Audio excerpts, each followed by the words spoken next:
Hi, I'm Bea Stanko, and this is my final presentation on the women's movement and the role it has in today's society.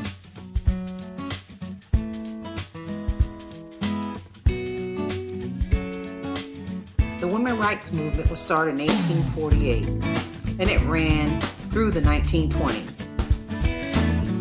The main intention of the movement was to make the world more equal. That is, to make the rights of women equal to men's rights.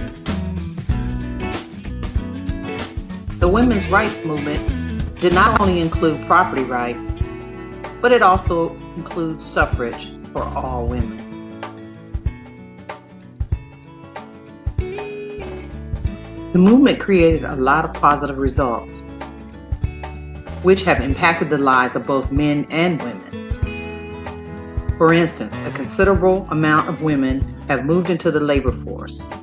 And when you look at it from a global standpoint, almost all nations have passed suffrage to all their women.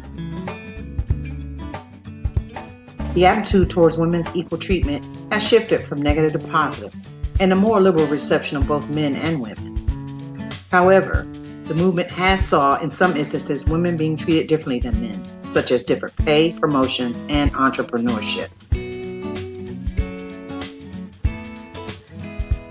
Before the movement started, women were not allowed to vote.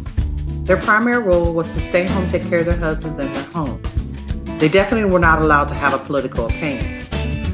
But on the flip side of that, all men, despite their social or economic status, could take part in the voting process.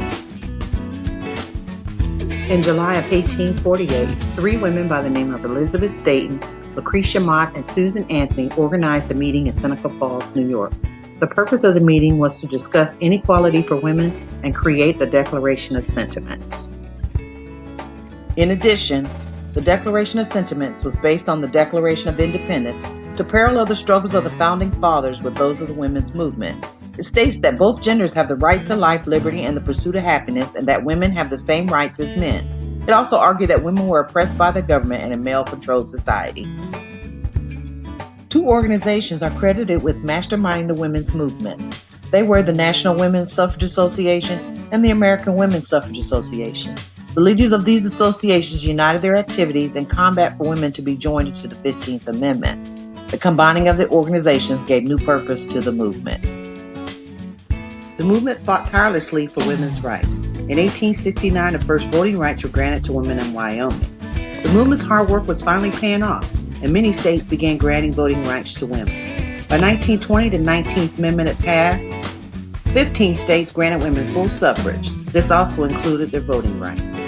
Since suffrage was extended to women, they gradually started to infiltrate politics more and more, such that they could start competing for different positions. The role of women in politics has ever since been changed.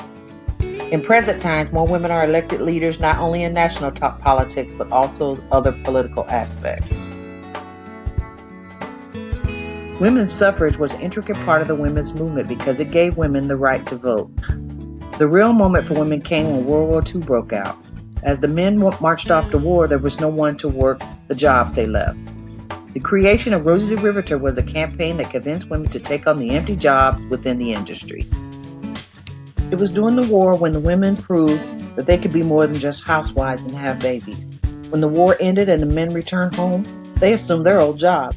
As a result, the women ended up finding themselves pushed out of the workforce. Nevertheless, women had made their mark and improved their social empowerment. The movement of women into the labor force increased the wages due to augmented skilled labor and competition. During the 1890s, only 4.6% of wives were in the labor force. Several decades later, the number has risen to 23.8%. By 1982, the number was an estimated 51.2%. Most women, although subconsciously, still perceive men as superior beings. They do not feel to be on the same level as men. Some will develop low self-esteem. Likewise, some men in the workplace think that women do not work as hard as they do. These type of thoughts hindered women from being promoted and contributed to their low self-esteem. As the world moved towards equality, the breadwinner system began to fade. This is because of social changes within the industries. In the breadwinner system, it was easy to identify men and women's roles in society. Women basically did what their husbands told them to do. This meant that you better have picked the right man to marry if you wanted a good life. So, as more women moved into the workforce, they began to equally share the part of being the wage earner for the family. In today's society, it's not uncommon to see a man taking care of the house and the kids. The times of barefoot and pregnant are a distant memory, even though a few men be inclined for women to assume those old roles. Women today have changed from dependent and submissive wives to supporting partners.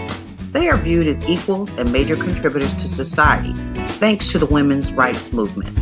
Today, they are more confident in everything they do, at work or at home. When it comes to working in today's society, a lot of women prefer non-standard jobs due to the unequal distribution of household labor. It is still primarily the woman's responsibility to take care of the home and the children. In some cases, it becomes hard to balance home and work. The last few decades have seen an increase in the number of women who are entrepreneurs. The largest growth rate was during 1977 to 1982. Studies in Canada show that female business only lasted roughly 10 years. This happens because most of society identify with entrepreneurs as male. As women continue to climb the social ladder, they still have to fight for equality. The presence of women in industry has given some men the notion that it's okay to sexually harass a woman. Harassment happens in organizations where women hold positions that are normally held by men. Male occupations create a work environment that is an extension of the male culture. In conclusion, the women's rights movement has affected the role of women in present times. For instance, they are more represented in politics, treated equally in all sectors, and the idea of equality has been increasingly accepted by both genders. Women perceive themselves as equal beings as men, which has contributed to challenging men in all aspects.